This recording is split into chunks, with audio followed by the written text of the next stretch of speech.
네, 여의도 타임즈 시간입니다. 아침에 나온 증권사 리포트 두 종목 오늘 실적 분석하면서 자세히 말씀드리도록 하겠습니다. 첫 번째는 코스맥스인데 두 증권사 비교 분석해 드릴 거고요. 다음은 지오소프트입니다. 첫 번째 코스맥스 가보도록 하겠습니다. 자, 코스맥스의 그 기업은요, 화장품을 연구 개발해서 생산하는 전문 업체로 제조사 생산 기반 있는 ODM 사업을 영위를 합니다. 600여 브랜드의 화장품을 공급을 한다라고 보시면 될 것 같고요. 자, 그리고 이 코스맥스 보실 때 주가 변동 요인이 있는데 이 증권사에서는 위안화 변동성에 따라서 갈 수 있다라는 부분과 중국인 입국자 수 중요하겠죠. 그리고 화장품 매출 비중이 중요합니다. 면세점 동향 자연스럽게 파악을 하셔야 될 것 같고요. 화장품 매출 확대 속도 이런 부분에 따라서 주가의 변동성이 좌지우지된다고 하죠. 그리고 매출 비중 보면은 국내가 48% 그리고 해외가 44%로 다소 국내의 매출 비중이 조금 더 있다라는 점 말씀드릴게요.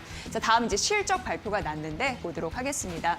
자, 1분기 잠정치인데요. 우선 매출액이 3,280억 원이 나타나면서 전년 동기 대비해서 0.2% 는 흐름이 있었고 영업이익은 164억 원 기록이 됐습니다. 전년 동기 대비해서 18% 넘는 그런 성장세를 보였어요. 예상치를 상회한 거였습니다.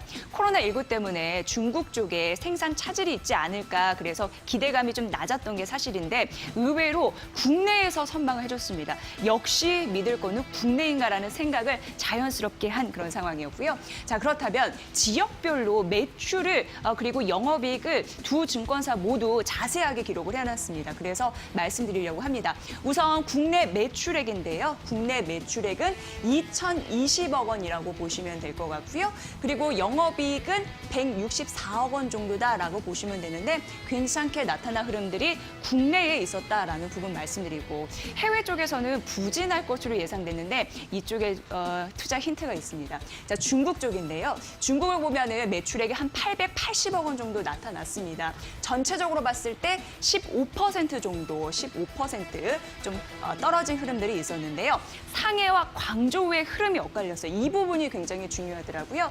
일단 상해 같은 경우에는 22% 떨어지는 흐름들이 있었습니다. 그런데 중요한 거는 광저우였어요. 광저우가 한 14%는 흐름들이 있어서 상쇄를 해줘서 광저우 쪽은 매출 비중이 괜찮았네, 매출 상승력이 괜찮았네 라는 걸 생각하게 했거든요. 그래서 상해의 생산 수요가 이전될 가능성도 보이고 있는 상황이라서 선방을 했다라고 생각하시면 될 것 같습니다.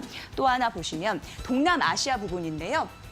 동남아시아 부분 같은 경우에는 이 28% 가깝게 이제 오르면서 실적이 좀 안정적이었네라는 걸 파악했는데 미주 쪽 보셔야 돼요. 미주 쪽 보시면 한 12% 하락을 했거든요. 그래서 미주 법인 같은 경우에 코로나19 영향이 다소 있었다라고 판단되고 있습니다. 어쨌든 내수 비중이 조금 더 매출 비중에서도 보셨다시피 조금 큰 상황에서 그래도 내수는 괜찮았고 중국 쪽에서는 광저우 쪽이 받쳐줬구나. 이런 게 이 분석 리포트에서는 좀 중요한 핵심 포인트가 아니었나 싶습니다. 자, 그래서 국내 호조 이런 부분이 긍정적이라고 말씀드렸는데 온라인 고객사 확보 이런 부분이었고요. 손 세정제, 코로나19 사태 이후에 자주 씻는 거 권장하잖아요. 그 특수가 있었고 생산 효율화가 복합적으로 작용이 됐다라고 파악이 됐습니다. 손 세정제 140억 원 매출 요것도 자세히 보시고요.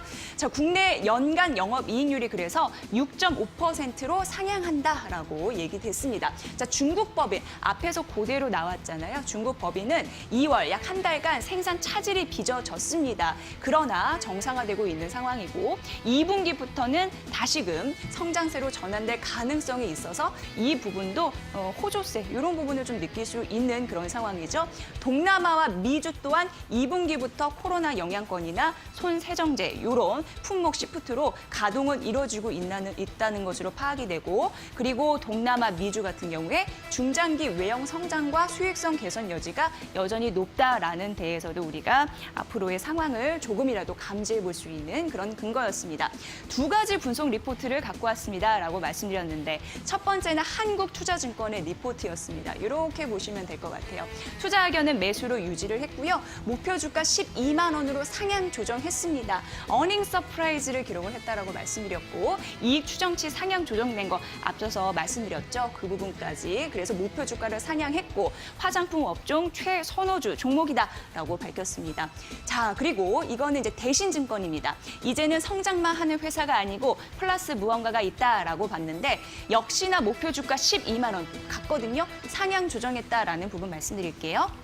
보시면 내수가 강했다라고 했잖아요. 그래서 표현이 한국이 다 했다라고 얘기를 하더라고요. 내수에서만 영업이익이 아까 보셨죠. 164억 원. 이 부분이 정리가 됐고 2분기부터 중국 사업이 조금 더 정상화되면서 중장기 수익성이 개선 가능하다라는 리포트. 두 가지 관점이 같았습니다. 목표 주가도 같았습니다. 잘 보시길 바랄게요. 자, 다음 리포트 좀 간단하게 볼게요. 이거는 이제 지어소프트예요. 지어소프트. 자회사의 힘이 좀 대단한 것 같습니다. 오아시스거든요. 그런데 이게 오프라인이에요. 1분기고요. 비슷하잖아요. 근데 이쪽이 온라인입니다. 온라인은 가파른 성장세를 보이고 있다. 이 부분이 매력 포인트입니다.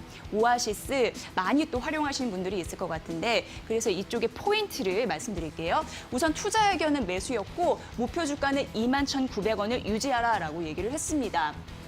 자회사 오아시스 같은 경우에는 온라인 장보기의 대중화에 따라서 직접적인 수혜를 받고 있는 상황이고 가격 차별화 있기 때문에 충성 고객 증가로 90%의 재구매율을 담당하고 있다라는 부분이 있습니다. 자, 그리고 업계 유일의 흑자 기업이다라는 수식어 붙어 있고요. 그리고 무엇보다도 1분기 호실적을 냈기 때문에 올해 폭발적으로 외형 성장의 가능성을 다시 한번 입증할 수 있다라는 부분입니다. 최근 주가 상승 굉장히 가파랐거든요. 그럼에도 불구하고 앞으로의 매수 전략은 유효하다라는 관점에서 보시면 도움이 되실 것 같습니다. 이게 바로 자회사 오아시스 스마트 물류 창고의 모습이니까 분위기만 좀 감지해 보세요. 참고해 보시고요. 자, 지어소프트 실적을 보니까 우선 이게 1분기거든요. 오아시스 이 온라인 쪽에서 긍정적이었다라는 부분 말씀드리고 영업이익이 20억이거든요. 전년 동기 대비해서 200% 가깝게 오른 긍정적인 흐름이 있었습니다. 이거는 올해 전체예요. 올해 전체 다 늘 것으로 예상되는데 오아시스의 변화 크죠? 온라인 쪽 크죠? 이 부분 보셔야 될 것 같고요. 영업이익도 높아질 수 있습니다. 자, 그래서 연간 온라인 매출액이 전년 동기 대비해서 딱 5배 오를 것이다라고 예상됐고요. 올해 연간 최대 영업이익률을 기록할 것이다라는 증권사의 분석 잘 참고하시면서 코로나19 수혜주 종목들 챙기시길 바랄게요. 자, 이렇게 여의도 타임즈 시간 함께했습니다.